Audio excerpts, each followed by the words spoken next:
meeting of the Commissioners Court to order. It is the 7th day of October, 2024. It's 10:30 a.m. We are in the Aquarium Education Center located at 706 Navigation Circle in Rockport, Texas. Roll call.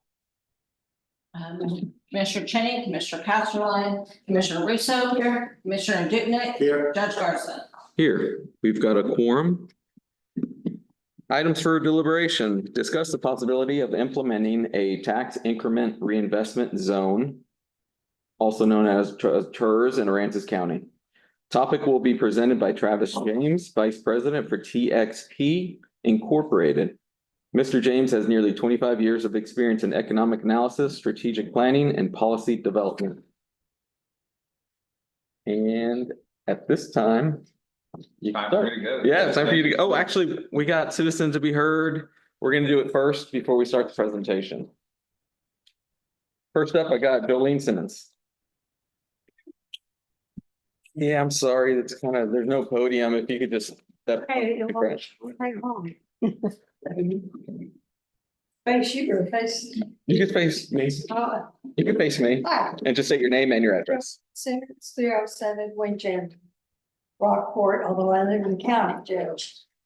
So I just want to say, I think it's a fantastic opportunity to have this tiers and to see development grow like it's going to grow. That's all I need to say. I'm for it 100%. Appreciate it. Thank you. Mr. Jared Rundrett.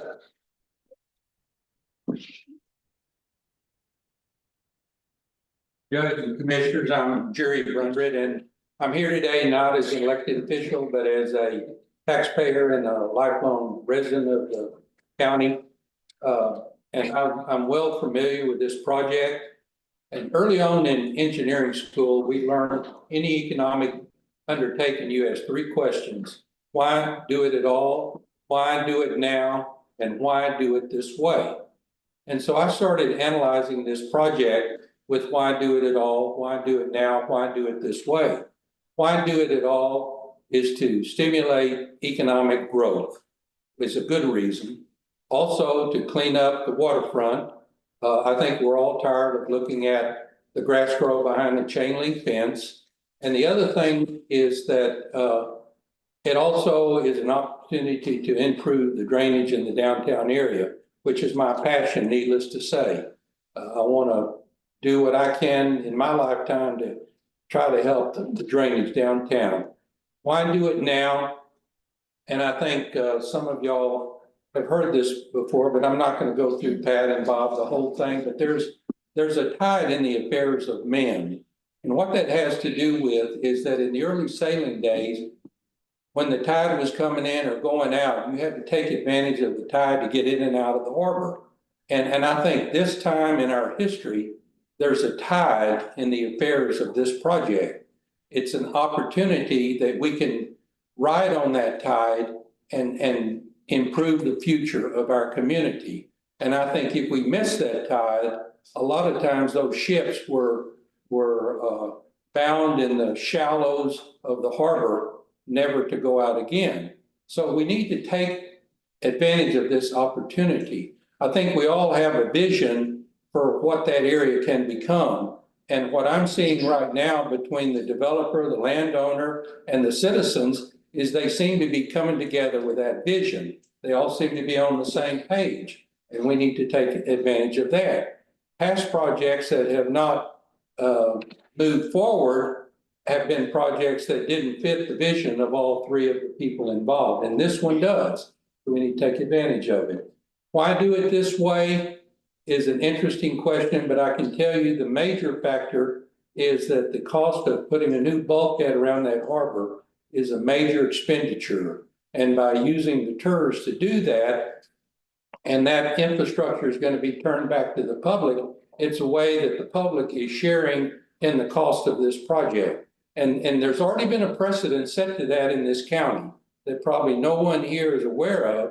But in 1920, after the 1919 storm, we needed a wooden bulkhead along the waterfront. The state of Texas returned all. Anyway, that's a great story, but we got the tax money back. and we built the bulkhead. Thank you. Mr. John Jackson.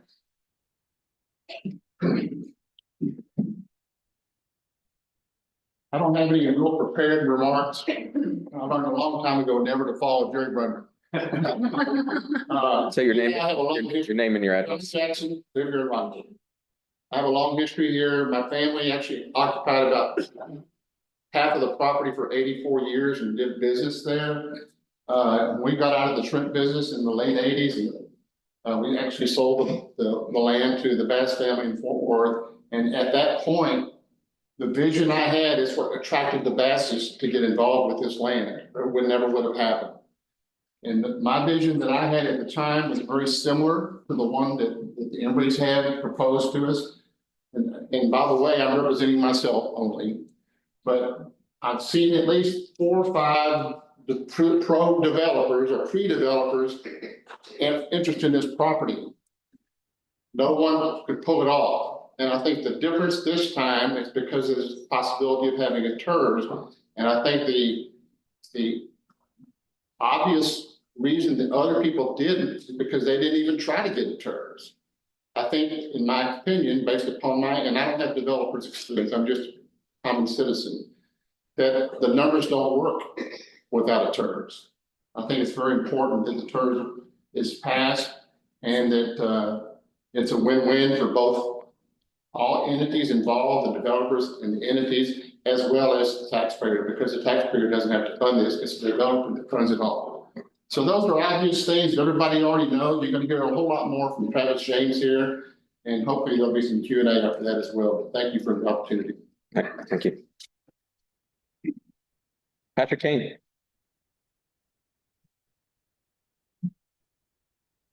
Name and your address. Yep. Morning, Patrick Kane, 1123 East Cedar Street, Rockport. Like everyone else that spoke today, I'm in support of the development. However, my difference is I don't believe it should be done at taxpayers' expense.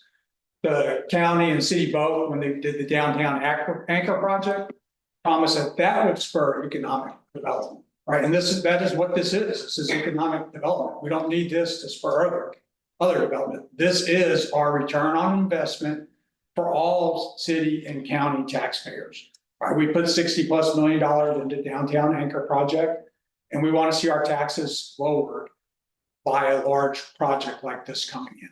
Right, so don't take our return on investment and give it away. $35 million is any other developer in town's got to pay for his own infrastructure. So I remember at the city council meeting, Councilman Hatman said, well, we'd have to pay for this infrastructure anyway. No, we don't pay for it in any other development.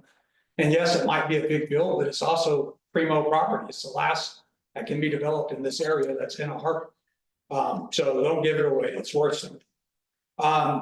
Even if it doesn't, this project doesn't happen, one of the things on social media that kept me talking about is, and one of the reasons I like this project, there's a lot of public benefit to the project, you know, the promenade, the city park, etc. They said, well, if someone else comes in, they'll turn it into a gated community. Well, we have an easement for 20 foot on the waterfront that was done by the Knapp district. So there will always be public access to that waterfront. So people that are scared we're going to lose access, no, we're not. And then the last thing is the base is frozen over 25 years. And that's in today's brief. We'll talk about the inflation over the 25 years. That inflation goes into the TERS as well. So they get 60% of the inflation. Well, how much is that? Based on the consultant's estimate, it's they're averaging 3% a year. So what is $29 million base becomes $60.6 million in year 25. So you would have generated an extra $1.2 million of tax revenue just, you know, on your base, but you're giving 60% of that away. So I don't think the county's flush with tax dollars. You did a record tax increase last year, right? How can the county afford to give tax dollars away? Thank you. Thank you.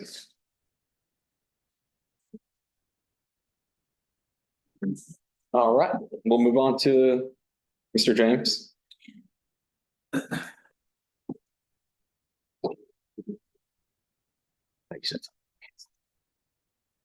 All right, well, it's good to be here. Travis James. I'm going to give you all a presentation that I've given, I don't know, 4, 5, 6 times. I think you've all heard it. Feel free to interject and ask questions.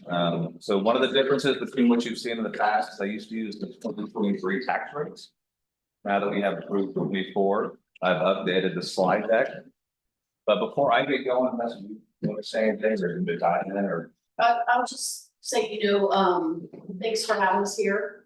As you know, the city passed the TERS a few weeks back. We've been talking about TERS for about 2 years now. I think Travis came in February of 22, somewhere around there. So we've been talking about the TERS. It's important to separate the TERS from the project. You are gonna hear about a project today, but the TERS and like that. And the impetus for this is to spur sales tax. As you all know, we're upside down on sales tax versus property tax. The only way to keep property tax low is to increase sales tax. So that's kind of the impetus and the expected outcome of the TERS in the downtown area. So there's Travis, and Travis actually is the city's consultant. And I've worked with Travis for 5 or so years now, a little more.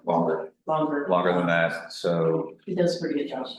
So, anyway, and yeah, stop him and ask questions. He talks a little fast, so if you want to slow him down and ask questions, then I'm sure that's welcome.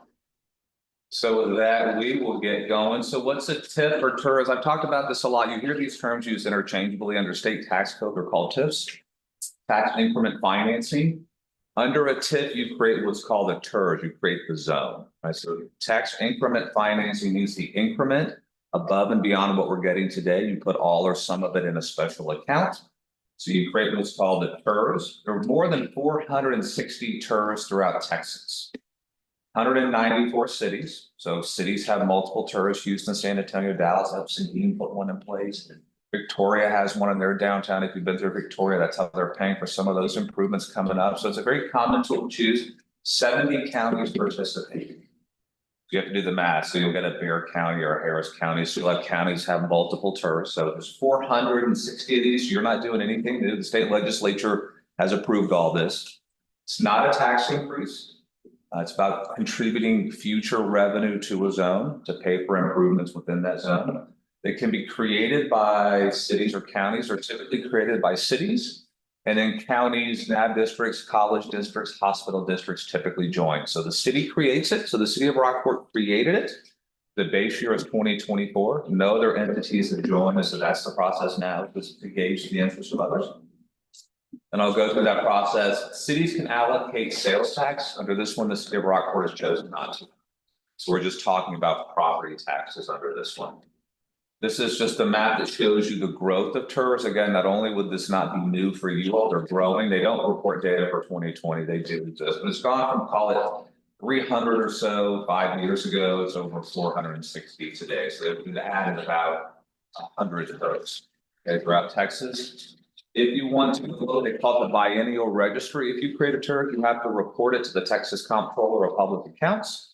And so every 2 years, they update that before the legislature meets. And so if you want to go look to see what other cities and counties are participating and at what percent, it's produced. So the city now, having created the TERS, they will have to file by the end of the year that they have created a TERS. And if you join, or the NAB district joins, or whomever joins every year, they have to update it with the amount of money and the increment and those kinds of things. It's a very public process. You may disagree philosophically, but this is open to the public. The meetings are open to the public. The records are open to the public. So it's very transparent. So what are the benefits of a TERS or a TIF? You construct neat public infrastructure to attract businesses. You encourage development by increasing and thereby increasing property values and long-term property tax collections.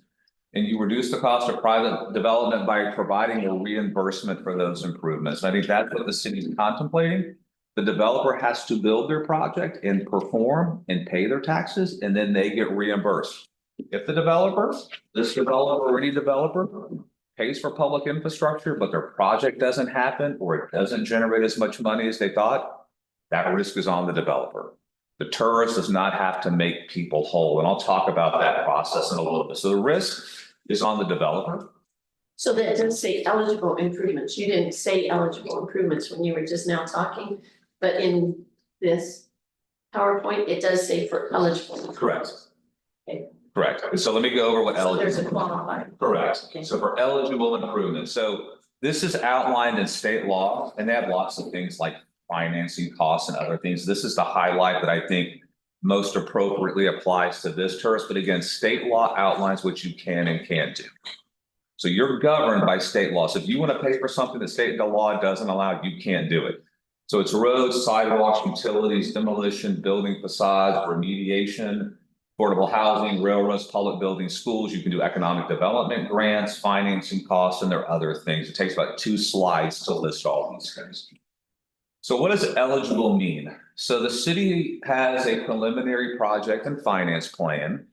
They then have to create a final project and finance plan. And in that final plan, it will identify what are eligible costs. Let's just say the city chooses to not list sidewalks. I'm just making something up hypothetically. Then the developer cannot come back and go to the tourist board and say, will you reimburse me for sidewalks? And the answer is no, we can't, because the final plan that was approved doesn't allow for it. So you have state law plus the final project and finance plan will outline which of these eligible costs that tourist can spend its money on. So the city can overrule and say company will not be reimbursed, even if the state might. Correct. So it's up to the tourist board, city council, the entity of the board members to say, yes, we pay for this. So some cities like it 2 ways, depending on the project. Some cities like it broad because you don't know what's going to happen.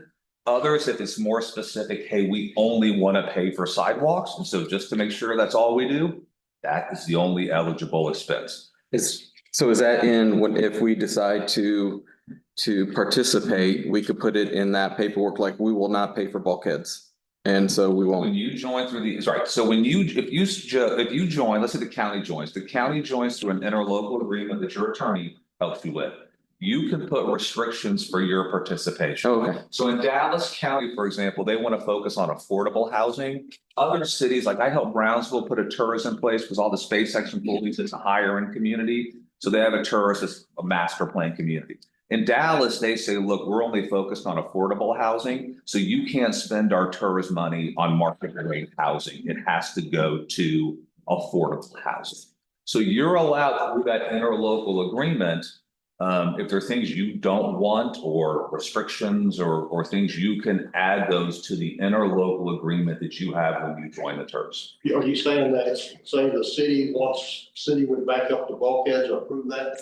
And the county wouldn't, the county's portion would not go to it? You have the right. The city's portion would go to it? That's one possibility, yes. So you could just put, right, so they can kind of move the money around, whatever, if you just say, hey, we're opposed to, let's just say the old HEB site. We're gonna join the tourists, we just don't want you to spend any of our money on the HEB site, you could do that. Most communities in counties and cities like the concept, had these conversations. I apologize, Court, what I had, this was a 2. So the county, if the county was to choose to participate, we could commit our portion to streets and drainage infrastructure, things like that. Right. That would basically, I would say, really help the public, Sure, general public. sure, you could. We could talk about that in a little bit more, but yes, because so when you join through an interlocal, what I was saying, commissioners, there's a couple hundred tourists in Texas. It's a common tool that's being used. State law outlines how the monies can and cannot be used. This is the general list of eligible projects. It's usually spent on economic development, infrastructure, parks, sidewalks, those kinds of things. A lot of people do it different ways. Again, it's governed by state law. You hear this term a lot, and it's called the tax increment. So how does it work? You have a base value today of $28 million. So the revenue you generate off the base value, and the base value was set when the city created it, so 24.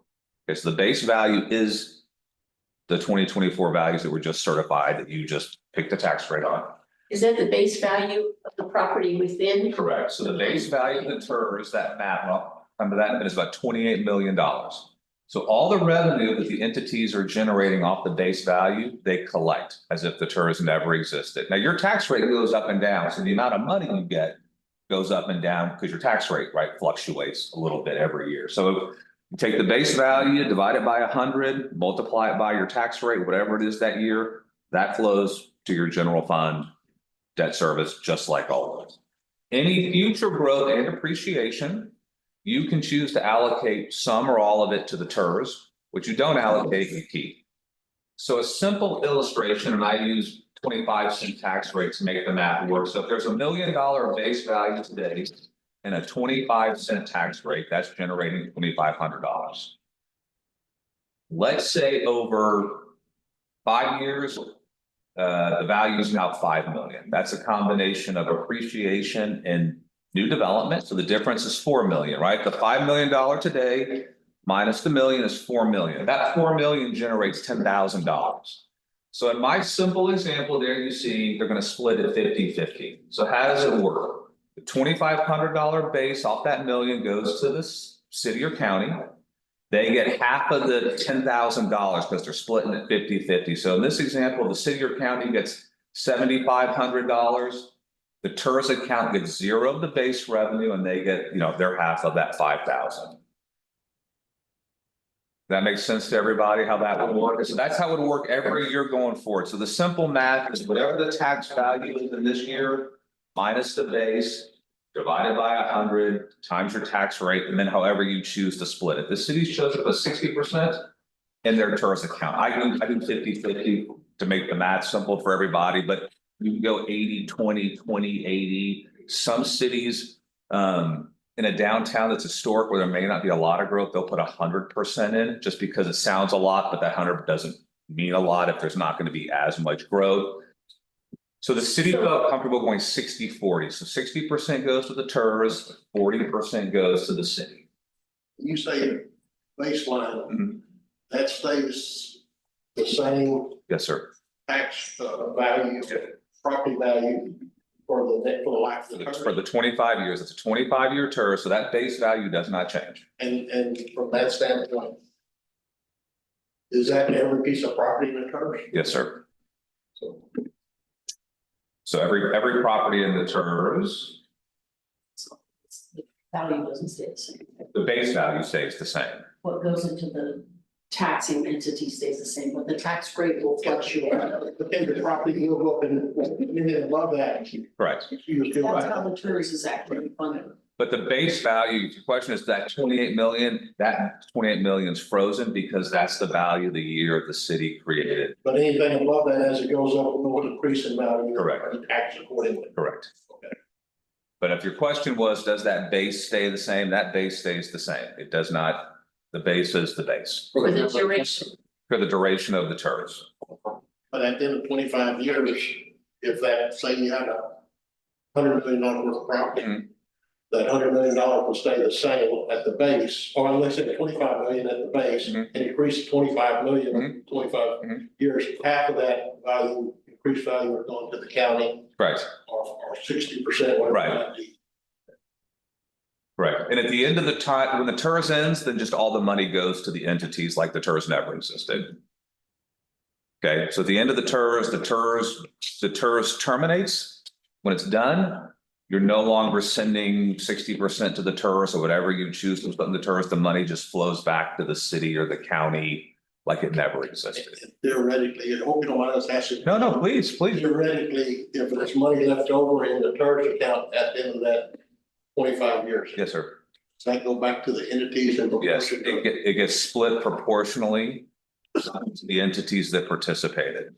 So let's just say a third goes to the city, a third goes to the county, a third goes to the NAD district. That's not the way it is, but it gets split back proportionally based on who paid in. Does that make sense? And so after that date, then the developer can no longer present requests for reimbursement of improvements. Correct, because there is no TERS to go ask for money. The board no longer exists. How are these funds used? They're sometimes used just pay as you go based on the cash flow. So the TERS generates money. The board says, hey, here's our project plan. We have $10,000. We're going to spend $10,000 this year on the projects.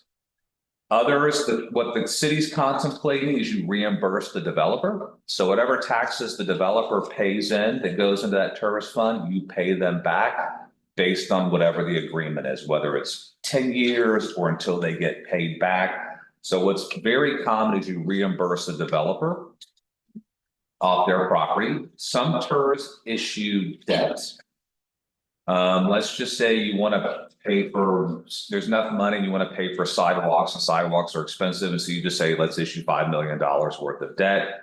You have to have enough money, coverage ratios, you do not have to. This is just what state law allows. So this is allowed by state law. State law also says you can create what's called an LGC, an assigned revenue. Nobody's done that. I list it only because it's allowed by state law. So those first three are the typical ones. Spend based on your cash flow, and you don't have to spend all of it. Other cities save it up for a rainy day. And once they've got enough money to pay for sidewalks in a block of downtown, then they pull the trigger, reimburse developers, and issue bonds. So kind of two rules about TERS. You can't have too much residential in TERS at the time of creation, not what it looks like in the future. The second one just says you can't have too many TERS in your community, and since you all don't have any, that's not an issue. So where did the city get through in the process, and where do we find this, and why am I here today? So we prepared the preliminary reinvestment zone and financing plan. They posted a public notice. They held a public hearing, and they designated the TERS. The city designated this TERS. So this TERS does exist as of a couple of weeks ago. There is a board of directors that still has to get appointed. They have not met. We're in the process of talking to you and some other taxing entities to gauge your interest. But the next steps, and they do not have to get finished by the end of this year. We just kind of want to see where these conversations go. Is you have to create what's called a final project and financing plan. That has to get approved. You start collecting your money. Well, let's talk about the money. The base value is year 24. The first year there could be growth is 25, right? That's coming up next year. That money's not due until January 31st of 26. So the money does not show up over the next year, in the short term. So, but that's the process. Your base year is 24. The first year there could be growth is 25. And then those taxes aren't due until the beginning of 26. That makes sense. So there may only be 1,000. I don't know what the money would be. We have to see what the 25 values look like, but hasn't been on. So that's where we are in the process. This is outlined by state law. That's what's driving the process we're going through. And the taxes on the increased value will be paid by the developer. Taxes will be paid by anyone in the zone. I mean, there's no change to what happens to a landowner. What's common is you work with the appraisal district. The appraisal district will flag each of the properties that I show you that you're in the tax reinvestment zone number 1. And then they can run you that annual report you're used to seeing for the county or a school district. And so the city will say, hey, let's say you all join, the city would say, hey, this is your 25 value minus the base. They'll show you the math and they'll send you a bill and say, hey, you owe us whatever the amount is. And then the city has to keep these records for this TERS account, and the city manages, the cash flow in the account and has to prepare the different reports. So there's nothing extra on the tax owners. There's not a lot more for the county.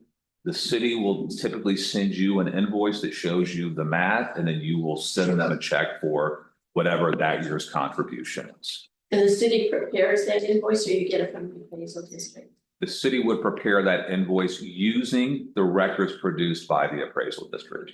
And I'm assuming that you visited with the appraisal district about this process? We have had conversations with the appraisal district. They've got us the certified roll. We need to send them the how it typically works in communities is we need to send the appraisal district the approved ordinance and the map. And then we'll talk to them about how they want to manage things on their end. If they don't, it's not complicated to do this calculation. I apologize for being late. I had this down for 2 o'clock this afternoon and I was busy, but thank you for calling. Explain to me, what is the base rate? 28. What's that? The base value, I'll just jump ahead. So this is the zone. And again, the difference between the previous presentation is it used to say proposed, it's now approved, but tried to change the terminology to approved. Those are the different parcels. These are different land use categories based on the properties. That's the value for the city of 65 parcels, 35 acres, $28.9 million. That's the base value. Let me jump ahead. You have a slightly, you have the same value. So these are the base values. And so for the next 25 years, assuming your tax rate never changed, this is the money you would be collecting off the base. So these are the base values. Okay, so the base value is established prior to the first order of construction. Are you estimating? Correct. Okay, The base value is based on the taxable value in the year the TERS is created. okay.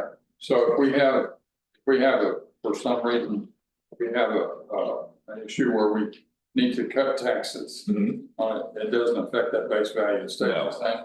If we increase taxes, it stays the same. The 28 million stays the same. If you cut taxes, let's just say you cut your taxes from what you see there, then the tourist gets less money because your tax rate's lower. That is a risk the developer has, is that tax rates do go up and they do go down.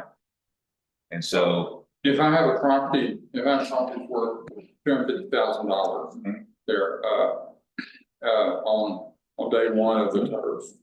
Okay, so will that evaluation go up and follow the current tax rate? After they get the credit for the base rate? Is that what we're doing? Yes. Okay, so does the base rate change? The base value is the same. So the calculation every year is the taxable value of the zone in a year minus that 28 million. That's how much the TERS has grown. Okay. You divide it by 100, you multiply it by the tax rate, and that tells you, yeah, Divide the growth by 100. right, and you multiply by your tax rate. So that's how much tax revenue we're generating above the base. And then you can allocate a portion of that to the TERS, and then you keep the balance. The city has said, we're gonna allocate 60% to the TERS and we're gonna keep 40%. Base value property. Got a certain amount of taxes right now, but our tax rate changes in a year, that base value can generate different revenue. Correct. So like when you see this, so for example, with the base value using the most recent tax rate, the city's gonna get 117,000 and change. Let's say the county's 100,000, NAV is for 10,000. So that's what you're generating off the base. As your tax rate goes up and down, what you're generating on the base goes up and down. The base value of the 28 million always stays there, but your tax rate if your tax rate just doubles, again, hypothetically, the money you'd be generating off the base doubles. If your tax rate gets cut in half for whatever reason, then the value you're generating off the base goes down. But a property owner in the TERS does not have more or less taxes than anybody else in the city, county, NAP district. They pay the same rate across the board. So what we did is we took 25 years, held the tax rates constant on slide 13, 3% appreciation, assume no sales tax. I didn't assume any other projects took place but what's being proposed by the developer. Okay, so what I did is I took the proposed Rockport Marina Village. And I said, let's see what that will do. If you did a 60-40 TERS for 25 years, this is above the base value.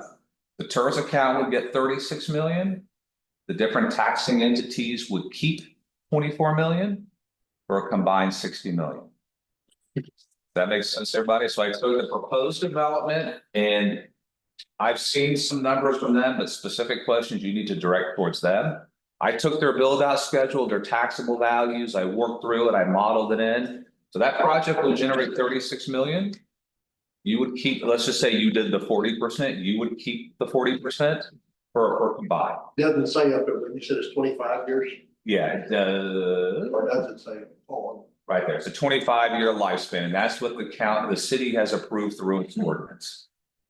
So if a couple entities participated, $36 million would be generated. Now, there's other properties in the TERS, if the HEB site redeveloped, that would add to this. If you had other properties redeveloped, and I just focused on 3% for what's there today, plus their project. So they will come and ask you, and the whole point of this is they are gonna come ask the TERS board for a reimbursement for what they believe are expenses they think should be paid for. That's up to the TERS board and the different members to decide. If yes, how much? But that's how this tool would work. If, let's say, they're not able to do the project, this tool would be available for the next owner or developer of the property. If the HEB property develops and that person came in and said, hey, we need help, we'd like help. This tool is in place, assuming you join and the NAV district joins, you can choose to help them or not help them. You're under no obligation to give anybody any of this money. And would that involve a different plan or agreement with that particular Correct. entity? Each developer has what's called a development agreement. So every developer that would come to you, so let's just say both those sites develop. There would be a development agreement with the folks doing the waterfront on the Bass property. 5 years from now, somebody may come to you and the tourist now only has 20 years, right? The 25 starts today. So now they only got 20 years. And they would say, we'd like you to give us money to pay for whatever. You can say yes, you can say no. And if you say no and they build the project, you can then spend the money in the zone on eligible projects. Obviously drainage, sidewalks, there's a lot of needs in the zone. And so you can choose to help them or not help them, but the tool is in place. What do we have, how does it affect if we have category 4 hurricane hits? Because obviously the properties are gonna lose value with the damage. Correct. How does that? So here's the thing, let's say a hurricane comes in and you drop below 26 million. You gotta get above that 26 million before you contribute. So if a big hurricane comes through, it will take years likely to get back above that base value. Does that make sense? I'm not real sure. So if you're $28 million today, and a hurricane comes in and the value is now 20 million. You're not giving the tourist any money because it's anything you generate above 28 million. But the 28 million won't reduce. No, 28 million stays in place. Does that make sense? It does. Everything will go to the county until you reach that That's 28 million, and then you start your contribution back into the TERS. Everything will go, say it again, Vanessa. Everything below that 28 million would go into the county until you reach that threshold. And then when you reach that 28 million threshold, that's when contributions to the TERS restart. So if it takes 10 years and there's only 10 years left in the TERS could theoretically end and you're done with the TERS. But you have to reach that threshold before county contributions start again. Right. Into the So TERS. the value has got to be $28 million. If the hurricane comes in, like you said, let's say it gets cut in half, you're now at 14 million.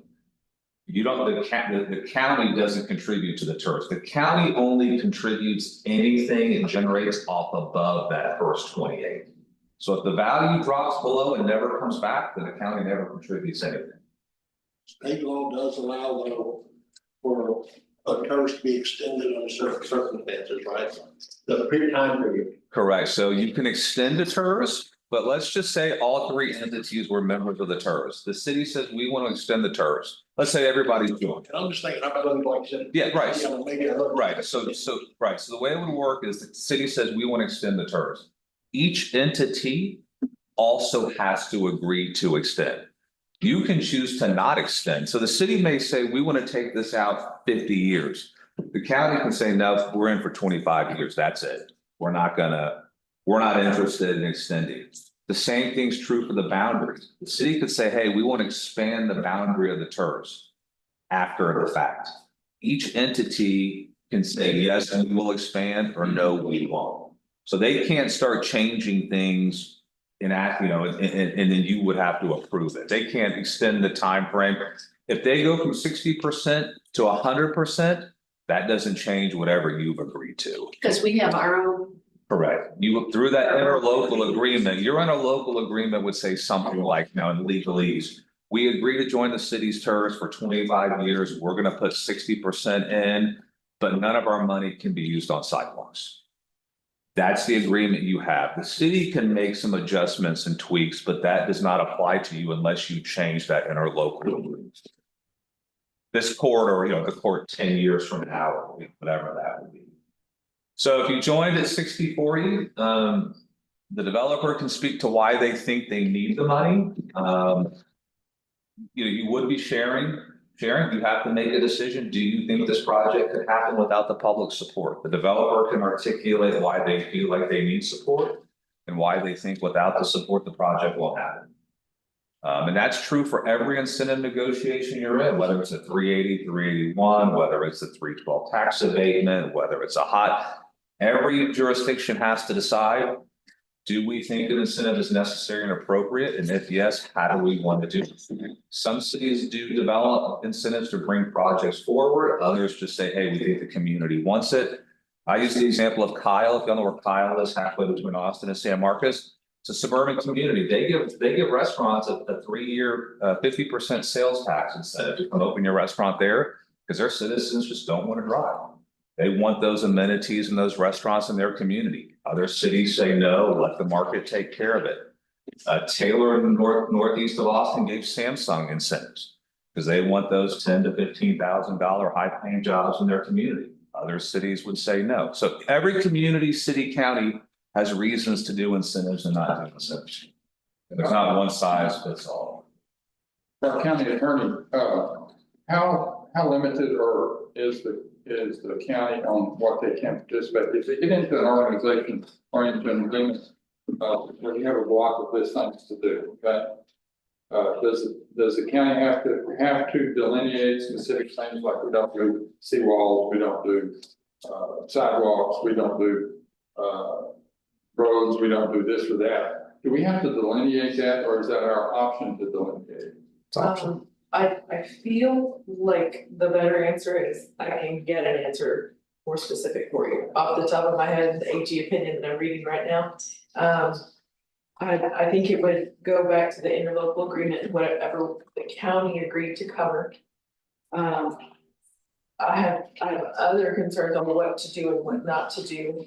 That I can save the question at the end if you want. So that's your option, what you wanna participate in. There's a lot of things governed by the state that you can do. And whether or not you choose to do all of those things is up to you. Right.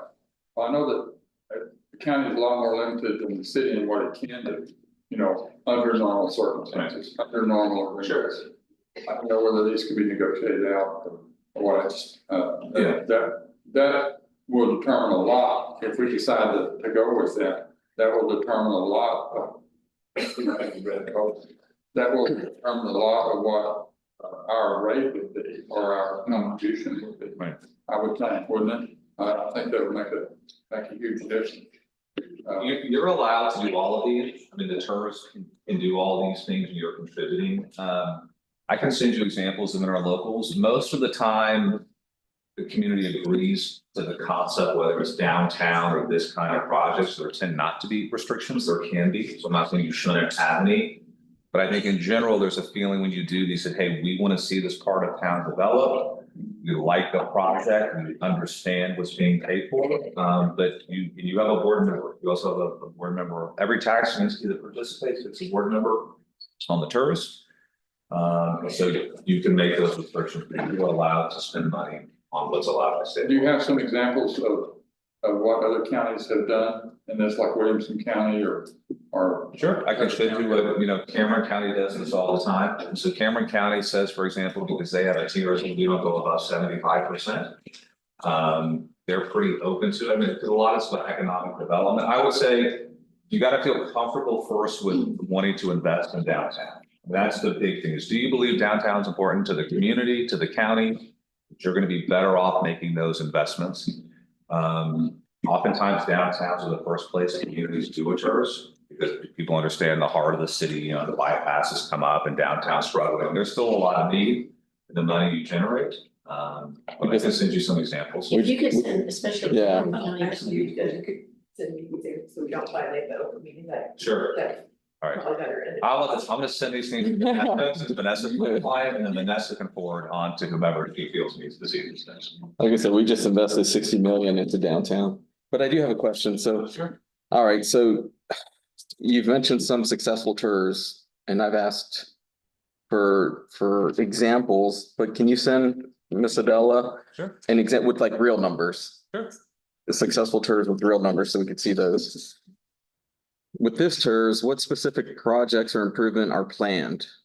Because I've heard people get up and talk about drainage and roads, but are there specific projects?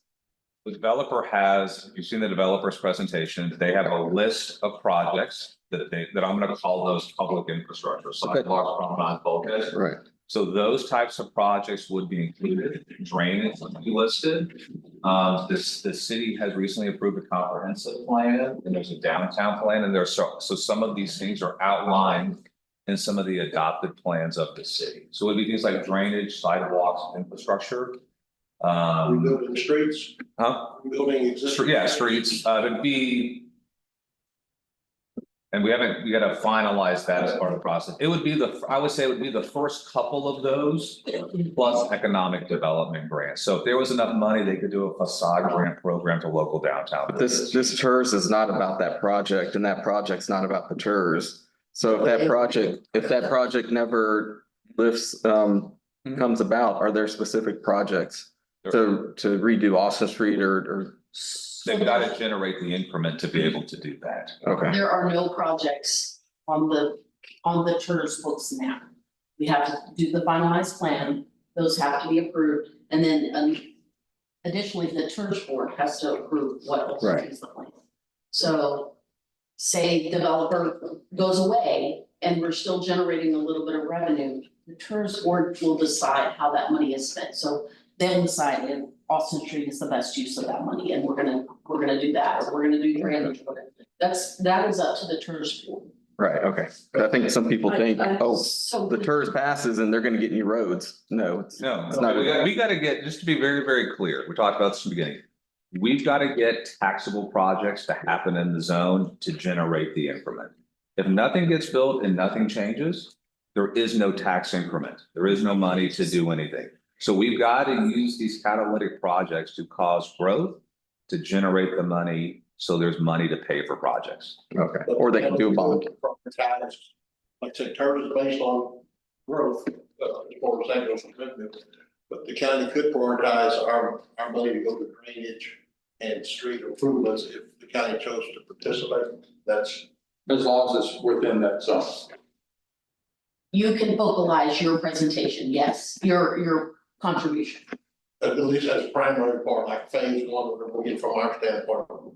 Because I think anything the county does, it has to be, you know, counted as being public good from that standpoint, showing some, you know, public benefits, because there's a lot of questions. Right. Well, I mean, I think the best way to think about this is the 40% that you, let's just say you do 60-40. The 40% that you keep goes to your county general fund that you can spend however you want, wherever you want within the county. So what Commissioner Shaney just said about it would have to be in the zone, it does not have to be in. Not the The 40%. percent that the county would just get. Right. It's not in the Correct. TERS. Right. The thinking would be, look, you're making an investment in the zone because without assisting this type of project, and they can speak for themselves. You're not going to get any of this growth. They believe and they believe that they need this help to have this project happen. If they're right, you get the 40% there in that column because you wouldn't get it, but others are making this investment. If you don't think that that's true or want to see how it goes, then maybe you don't get anything and things just stay the same and they're undeveloped. That's the issue as you think about economic development and incentives. So you've been, oh, sorry, go ahead. No, I'm sorry. So you've been doing this for a while. So what are the potential risks and challenges associated with the county participating? And what can we do to mitigate the risks? I mean, I think I wouldn't say it's a risk. An issue would be the developer's not able to pull off the project and you have a zone that doesn't generate increment and people say, gosh, we thought there was going to be all this money to reinvest in the zone. I'd say that's probably the biggest, I don't know, risk or downside to it. I think the county being clear about what matters to you, but not putting so many restrictions that you can't easily spend the money in the zone to cost the development. I mean, let's be very clear. And they should talk about what they're gonna ask the tourists for. They feel like they need a fair amount of money to pay for what they believe is public infrastructure. That, I think, is what you would have to pay for to get the other projects to happen, to get that 40%. Can I ask you a question? If we don't own the roads or the sidewalks and anything in the reinvestment zone, Mhm. how can we spend county money on stuff we don't own? Because you're contributing to the TERS and that would make it an eligible expense. You're allowed to by state law. So, but to be clear, we would be contributing money to stuff that the county does not own and is not responsible for legally. Right. But actually, and I know after I was elected commissioner, David Reed, who's our county engineer, and I looked into that because there was a concern that there were some things that needed to be addressed in the city and the county could help with that, but there had been an understanding, county funds couldn't be used on city roads. The Attorney General changed that a couple of years ago, and TAC, Texas Association of Counties, sent out information to let us know when we could use county money with joint projects with the city or just on activities that were in the city and still use county money for it. I think it had to do with flooding or drainage. I think it had to do with drainage, maybe. Yeah. It's already done on projects now that you Right. contribute to and we end up maintaining. Could you tell us more about that? Yeah, so state law says you gotta have a minimum of 5, maximum of 15, and then every taxing jurisdiction that joins gets a seat. So the board would fluctuate based on the number of people, based on how many other taxing entities join. And they're appointed, they serve 2-year terms. They have public meetings, they take notes, and developers come to the TERS and they ask. Either the tourist board says, hey, let's go pay for something, or a developer comes to the TERS and says, hey, I want to do this great project. I'm gonna ask the TERS to pay for some of the funds. So you would appoint your board members, the city would appoint theirs, the NAP district, whomever appoints their board members. And the number of board members representing the county could be negotiable. Is it just fixed at one? You get at least one. If that's something you wanted to discuss with the city as part of you joining, that's something else you could do as well. But having just one does concern me because I keep thinking of another entity down the road. Where a county only had one representation on an area board, and for the longest time seemed like the county, in San Cristobal County, they weren't getting. Their voice wasn't always being heard because they were just one vote. And even though we're the county. The county represents 100% of the people in the county, even though, it's parts that's in the city limits, we still represent all the citizens. Is this group, how are they held accountable? Do they have to follow the open meetings laws? Yes. Okay, When you say this group, do you mean the board? the board. There was an AG opinion that just came down on Friday that talks about incompatibility. So, there's a high likelihood that, a commissioner could not serve Oh, yeah. on the TERS Absolutely. board because the TERS board would have decision-making ability. But hypothetically, anybody who served under judge, under his department, of any of the department heads could also not serve because that could be attributable to you and you would be a member of the commissioners board. So, finding who sits on your board, like I said, this just came down on Friday. Finding who sits on your commissioners board would, just be clear, would have to meet those requirements of incompatibility. So I've started a basic ordinance on what the city's, kind of their goals and mission are, and some things I want to add in there that you may consider. I haven't talked to Travis about this, so I'm gonna get the bug eyes, but, they can vote themselves, the church board can vote themselves to be paid. Or put a restriction on how much they can be paid, and kind of what projects they can do, just the same as you do. I don't wanna restrict the projects, I just wanna restrict them to the goals of the city, which, is to generate sales tax, spur downtown growth, improve infrastructure, things like that, compatible with our master plan that Travis mentioned. So we'll be doing that as well. An annual audit. They have to be audited and it has to be And- reported to the state. Has to report to the state and then they have to report to the other taxing entities. Right. Are procurement laws followed? They should have. Yes, They are, okay. They're not binding.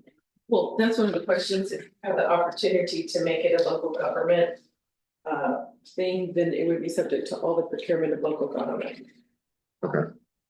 Whose rules do they follow? County rules or city's rules? Good question, because there's a lot for municipalities, there's like sister companion laws for counties. Probably the language, the answer to that, the language would be for other local governments. In the bigger ones, like if you hypothetically, if you hired if a developer came to the TERS and they were going to build something, if the TERS decided to be a local government, then they could only hire their architects one way. They could only, their construction projects, especially federal construction for public works, would have to follow 2269. So there's, because one of my questions was, who's the attorney for this board? Because Yeah. it's not a county entity, it's not a city entity. But if it is to do with procurement and all of those, like some kind of oversight. And just an answer is Right. behind that question of who's the attorney, who's doing the oversight for those. Because hypothetically, all of those would cost money. And the little hours them and. So I've asked Travis to continue on with the TERS for our interests. So if any attorney or auditor needed to be hired, he would be responsible for procuring those. There's roughly 80% of the county is residential right now. So with the TERS, there's a limit on what you can keep on about generating more sales tax revenue. But the TERS, there's a limit to how much can be residential, correct? at the time it's created. Do you create that on? You can't, when you draw the boundary, at the time of creation, you can't have more than 30% be residential Within the. In the zone. within the zone, In the whole zone? with just the zone, not the county. Within that zone, it complies with state law. It's not more than 30% residential. Now, Now that could change as the development. Right, but that then, but you don't then redo the calculation. It's only at the time of creation. Let's say everything was torn down and becomes 100% residential, you still have a TERS because it was at the time of creation. And I know this TERS was driving this development, so it's kind of hard to. Yeah. Since we're TERS, it's hard to not cross the two when we're talking. Right, So a big portion of development is supposed to be, I understand, commercial. correct. And I'll let them speak. Speak to that, or is that a question that we can? I'm sorry, I was just gonna say, to what she was saying earlier, though, the attorney bills and the audits and the things like that are paid for by the TERS as well. No one entity is responsible for hiring and paying for those. I don't want that to be missed. I'm sorry, what was your question? Question was basically, if, we're gonna have, the TERS, the developments coming in. So the tax revenue, we're still anticipating a big increase in revenue. Because of commercial businesses, right? It's not gonna be mainly residential, can be mainly residential. I'll let them speak to their development and what the mix is. Can they in this, or is that allowed? Yes. Yes, On the, my understanding is once they map out the zone. Whatever happens in that zone in the future, in the next 25 years. Is what happens. correct. I guess Okay, my question, I guess, would be to ask, if I can ask the developers who are here, is it okay to ask that question? Yeah, What percent of your build out do you see as being, your final build out, do you see being commercial versus residential? Yeah, and I have a presentation that I can show you guys. we'll do that another time. Yeah. Commissioner, 100% residential would not meet the goals of the city. So I would probably say our council would direct the TERS board that does not meet our goals and that does not meet. Which is trying to generate sales tax. Right. And that benefits the county also. And 100% residential would reduce the amount of public infrastructure that they would be putting into the zone. So it's all how you set it up. Again, you can say, we don't wanna, our goal is not residential. You get your say on the front. And that brings us back to another question. Now, we're talking about percentage to keep and everything, that's a property taxes, right? Correct. That's not sales tax, Correct. local tax, that's no other taxes, just property tax. Yes, sir. And that's why I'm asking the question, because a household doesn't generate sales tax. That's what we really need to respond. Mhm. Is there an exit plan? Like, we're a couple of years into this and we got a representative and we're like the port where, they're ignored. Can we just go nuclear and say we're not gonna participate? You would have to outline those conditions in the interlocal agreement. Okay, Because because once you commit to join, in theory, the developer is gonna come in and say, you're gonna reimburse us for 25 or 30 years. Entities can't then start pulling out after you've agreed to a deal. So the answer is, there are ways that you can leave, but if an agreement is reached with the developer is gonna say, hey, all the entities have to stay in because we're counting on you paying us back. right. But if there's no development and nothing's happening and there's no growth, then the exit is more. Yeah, shut the TERS down. I mean, you could say, look, in 5 years, let's just make this up. In 5 years, if there hasn't been at least $10 million of new development, we reserve the right to pull out. You could also put a cap in there that says, let's just say this forecast is perfect. You could say, hey, we'll stay in this for 25 years, but once we hit 17 or $16 million, we reserve the right to pull out. Does that make sense? And so oftentimes, if it's a single project, TERS, oftentimes it's no more than 25 years and a maximum amount of money. This is a little bit challenging because you have the old HEB site, you have some other things, so figuring out what a cap would be something to, let's think it through. So if we think it's this plus the HEB site, let's just say maybe $25 million, out of whatever you would feel comfortable with. So say, hey, look, if after 5 years, nothing's broken ground, we reserve the right to get out of this thing. And once we hit $25 million of contribution, that commissioner's court reserves the right to either stay in or change the terms of how we're participating. That's common. Okay. And it's important to keep them separate, the development and the TERS, because we do have a lot of infill property downtown. We have the HEB site. There's a lot of opportunities.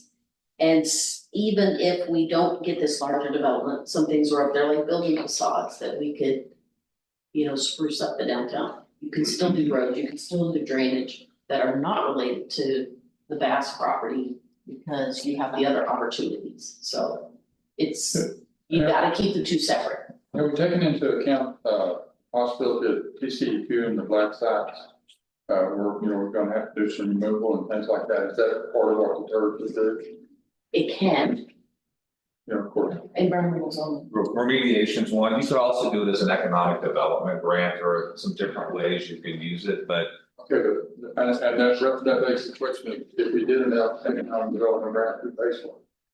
I mean, I'm not about grant for it. Our 10 or 20 or 50% share, is it gonna be the TERS or is it gonna be the individual? The individual, entities.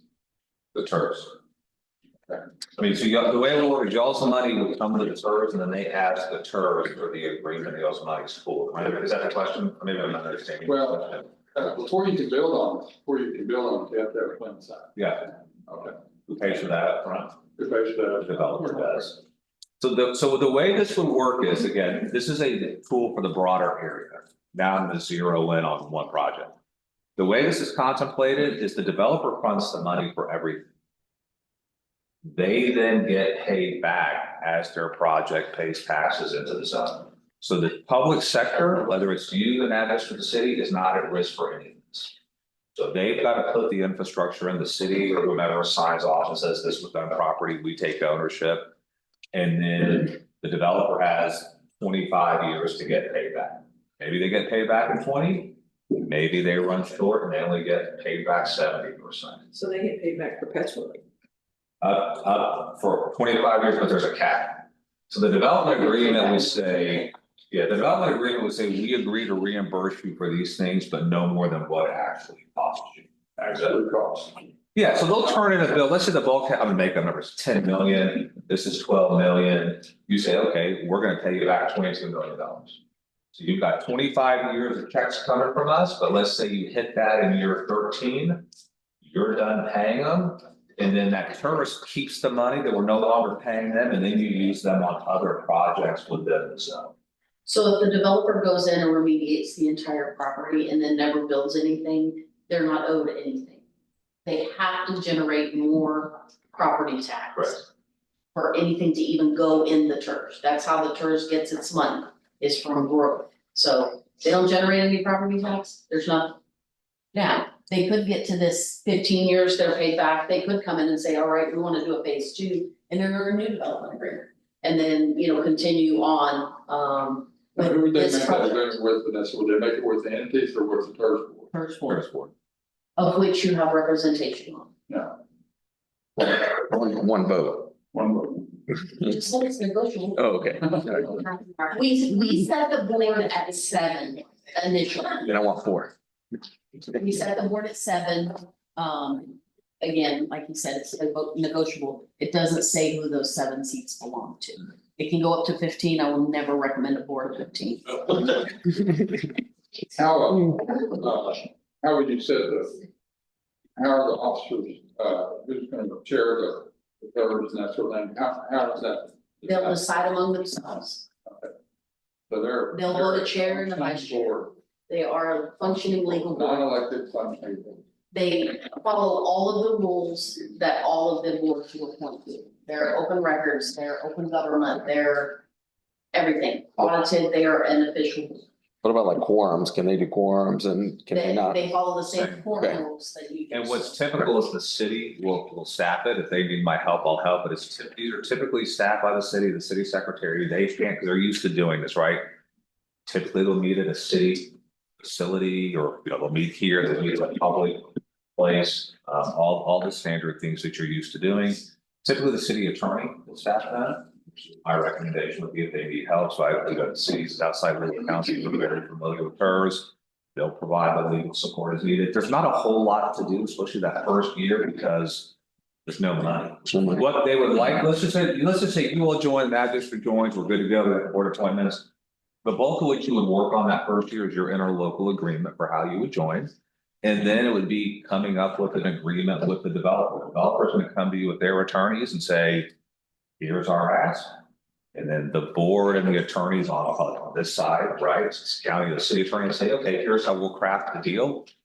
And then that's what you do, and then they probably don't meet again for a year. And then what'll happen is there'll be some increment generated. And the developer will say, hey, here's my invoices, and you say, okay, all you generated this year was $5,000, we cut you a check for 5,000. The city cuts the check for 5,000 out of the TERS account. And then the next year, the developer says, how much did we generate? We say, hey, 50,000, and we say, great, here's your 50,000. So that's the process.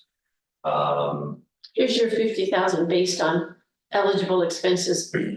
Eligible, With documentation. yeah, eligible expenses backed up with documentation and the tax revenue they generate. So their bill is like 4 or 5 years. So, you know, they're not gonna be generating all this money in year 1, and then by come year 5 or 6, it's pretty stable, right? And so every year you're cutting them a check for whatever that number is until you pay it back. But yes, they have to, and that'll be in the agreement with the developer from the TERS board, that they have to submit, you know, paid invoices from a contractor.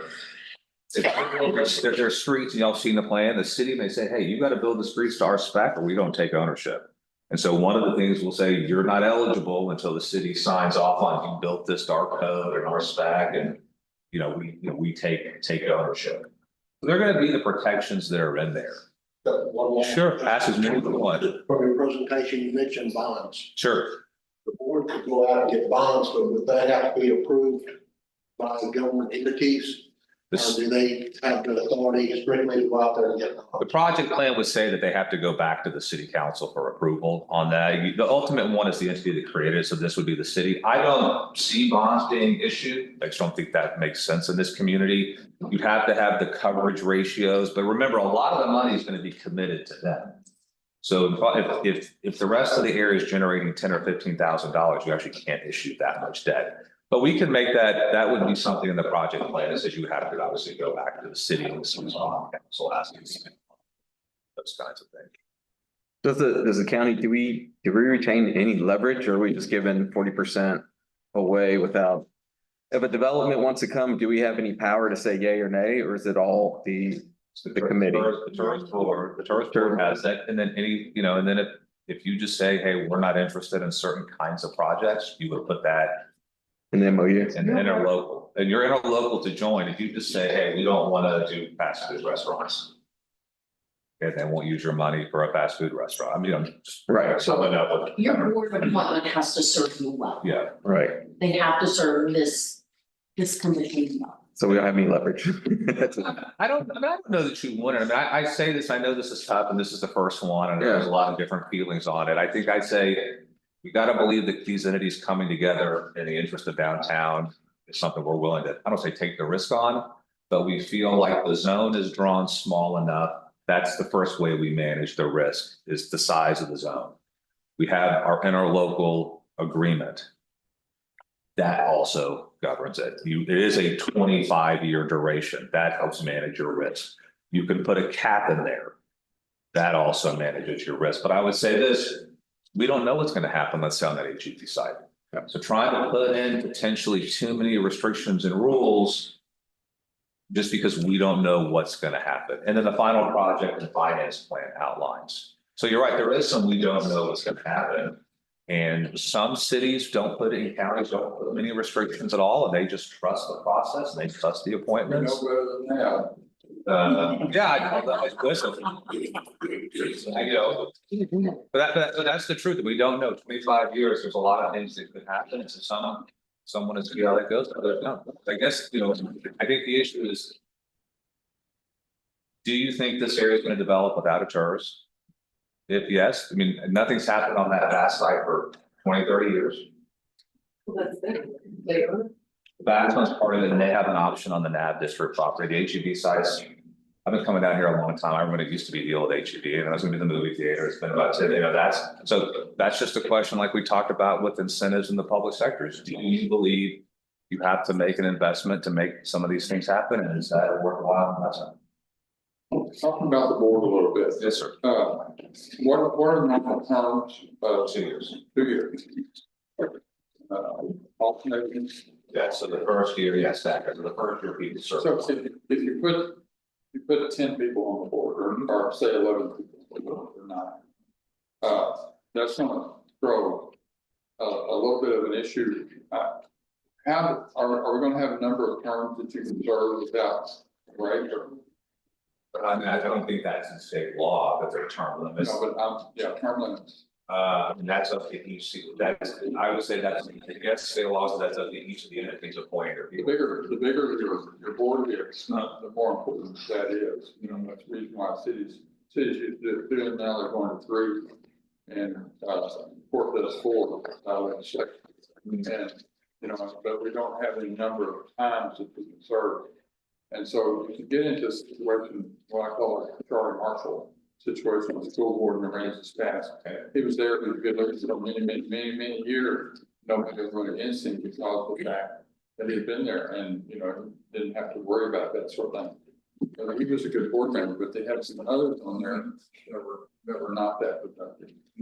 And so I just want to make sure that if you need to be clear about limitations and the terms say certain, because if we're not hearing of this, you get a good board on there, it's going to be hard to replace them. You get a sergeant on there, you better have a way to replace them. So you can put what limits on your appointees you would like to. So if you only want your appointees to serve 2 terms, that's it, 4 years they're out. If you want them to serve indefinitely, you don't have to put a limit on them. But your judge is responsible for putting a new appointee because they're not elected. So it's an appointee, and if your board is not serving you, if your board member is not serving you, it's up to your judge to put a new person on there. So there can be a term limit or not. The term limit is how long the judge appoints them for. Most of our appointments, I believe, to the different commissions. The judge makes the recommendation and then I think we vote on. Sure, so there you go. I have a question. You made a statement about the TERS board can issue debts. The county is prohibited by constitution from lending its creditor issuing debt. That's why How do they- that's why cities typically are the entity that creates that's why it's the city TERS created. Right, so, but if this is our, I like round numbers, let's pretend it's 100,000. Okay. If we do 60-40, Mhm. 60% of our money, Mhm. we're essentially agreeing Uh-huh. that 60% of our money is going to the TERS board. And then in your experience with that, legal ramifications, do they stop there once that money is dedicated? No. You mean, When you say legal ramifications, stop there, what does that mean? meaning like, because the county's prohibited by the constitution from. Right, the It's TERS, okay. the TERS is the entity that's issued that you've assigned revenue to the TERS is the entity, and they do that all the time, with the county's portion. Second thing we're required by law is to have a way yearly to not appropriate funds. And to get out of essentially any agreement. That the county agrees to. I'm assuming that would be our interlocal agreement, Right. but this one we're signing up for 25 years. So hypothetically, a new commissioner board could come in those 25 years, let's presume, there will probably be a new one. A new commissioner board could come in and say, we're not gonna appropriate any of these funds and we're out. I think the interlocal governments, let me have the legal for the TERS talk to you about those. I don't wanna misspeak on legal, I know how it works, but let me have an attorney answer that question. Okay. For you, so I don't misspeak. It happens all the time that they have to stay in through. And if I may ask, Yes. who are you? Oh, so I'm a economic consultant. I've been doing this for, based in Austin. Travis is my first name and James is my last name. Doing this work a long time and done a lot of TERS. And so, I was brought in to help walk you all through the process. The developer has their own folks that they're working with. And so I was brought in by the city to represent the city, and I'll say the public's interest, including the county. So I work for the city. I'm sort of development neutral, whether that, I hope it works, but if it doesn't work, that's between you all to sort of work on an agreement. I just factored in their information to determine whether or not this would be an appropriate tool. Didn't you also say though that there are about 90 TERS agreements with counties in effect? Yeah, so there right now, there are 470. But they're like 544. 460 TERS and there's 70 counties that participate. So I think some of those legal issues can be better explored in determining how you do the long-term commitments and the revenue assignment. You know, Bear County's involved in a number, Travis County, Dallas County. So counties do participate long-term in these. The money is being used to do different kinds of things. So it varies a little bit by how each one of these is So set. large counties have a lot of different rules to go by than counties under 50,000. Well, that's why I was interested in Cameron County, Well, they're under 50,000. right, No, they're over 50,000. but they're still smaller than some of those. No, they're, yeah, I can send you that information for how they do. I mean, Cameron County is a couple 100,000 folks where Brownsville and Harlingen is, so that's much larger, but,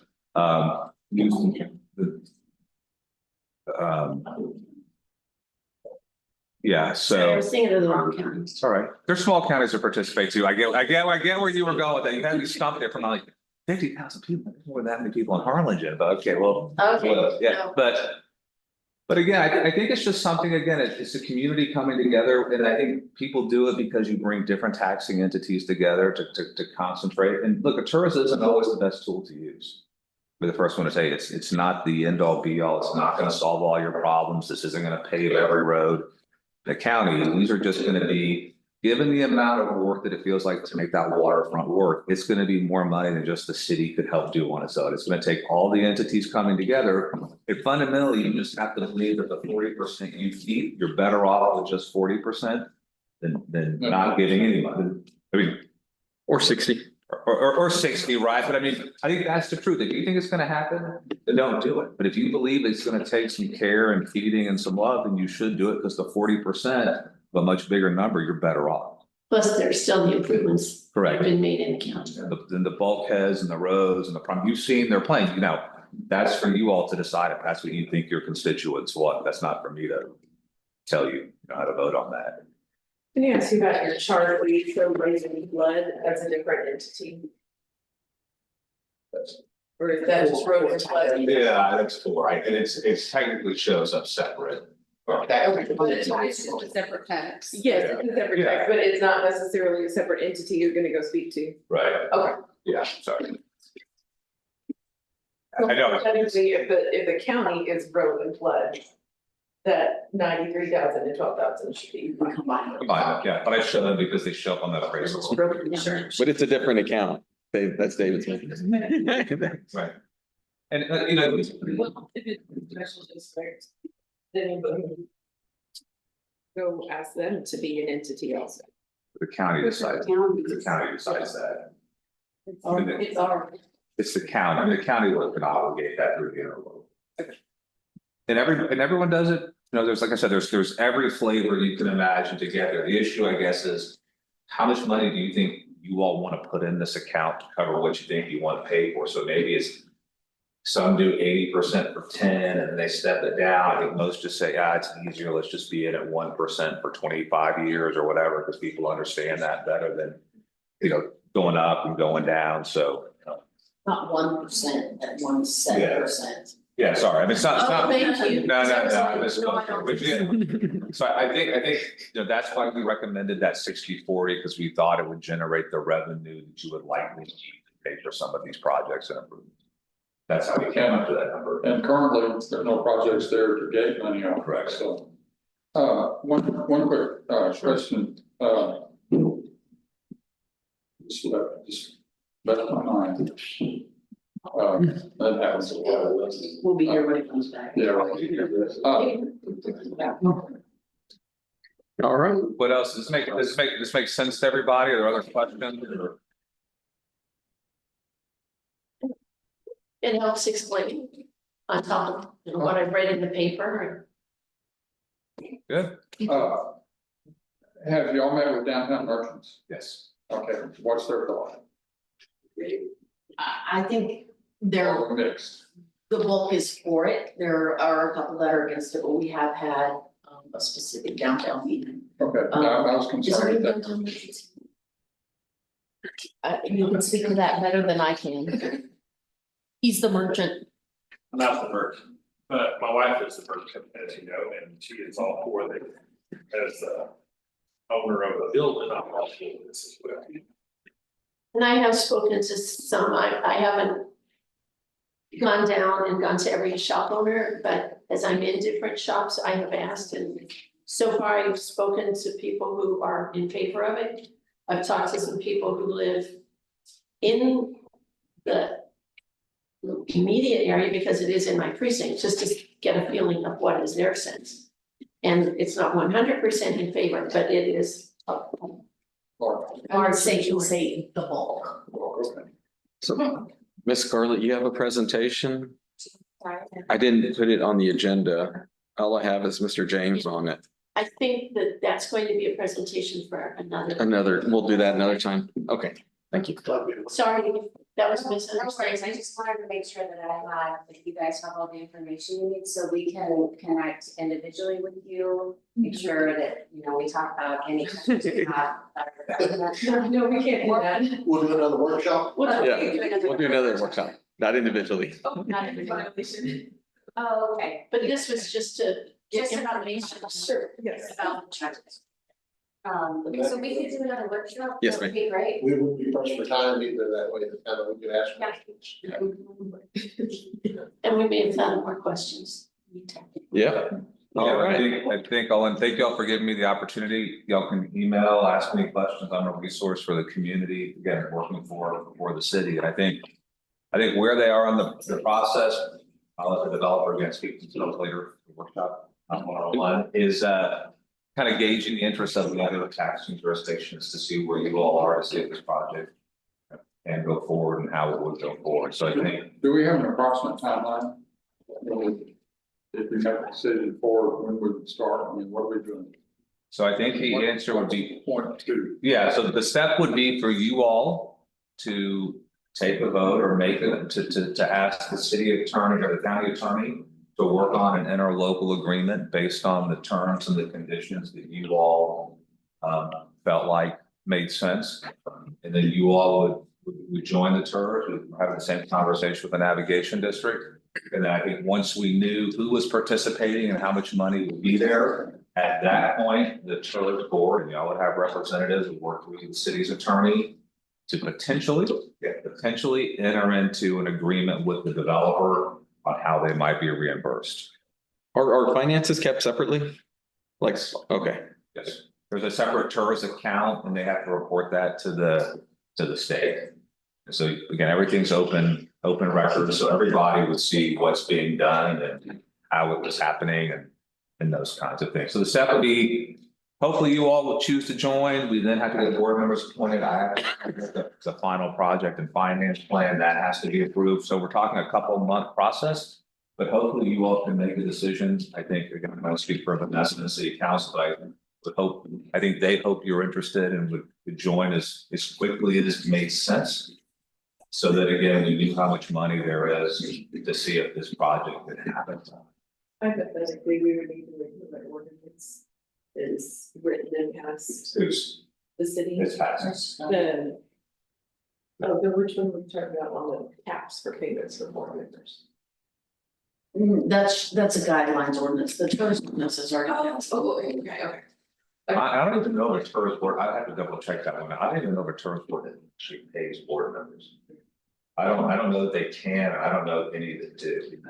I think that one in Houston did They that, took the failure, somebody out, yeah. They were legally paid, but they. took Right. somebody Well, not, yeah, no, so I mean, let's be clear, they're separate issues from not following the law. I don't know of any that I've ever worked There on we go. where board members are paid.